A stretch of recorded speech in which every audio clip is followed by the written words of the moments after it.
নমস্কার বন্ধুরা, দেখো আজকের আমি এতদিন পরে একটা কেককে পুড়িয়ে ফেলেছি। কি করব, গ্যাসের আগুনটা দিয়েছিলাম একই টাইম মতন বা একই লেভেলে, কিন্তু এই গ্যাসটা খুব হাই, যার জন্য খুব কম টাইমে কেকটা হয়েও গেল, কিন্তু আমার কেকটা পুড়েও গেছে। তো যাই হোক, আমি কেটে কুটে ম্যানেজ করেছি, সেই ভিডিওটাই তোমাদের দিলাম। কিন্তু টেস্টের দিক দিয়ে কোনো খারাপ কিছু হয়নি, টেস্টটা ভালোই ছিল। যাই হোক, আমি কেটে কুটে শেপ দিয়ে বাদ টাদ দিয়ে 1 পাউন্ডের কেক সেটা হাফ পাউন্ড করতে পেরেছি।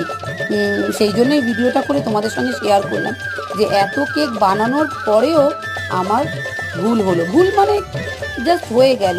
তাই আমি সবাইকেই বলবো যে ভুল হবে, তার থেকে তোমাদের শিক্ষা নিতে হবে। তো আমি আজকের এটাই জানলাম যে পুড়ে গেলে বা কোনো কিছু খারাপ হলেও সেটার থেকেও নতুনত্ব কিছু বানানো যায়। তো কেমন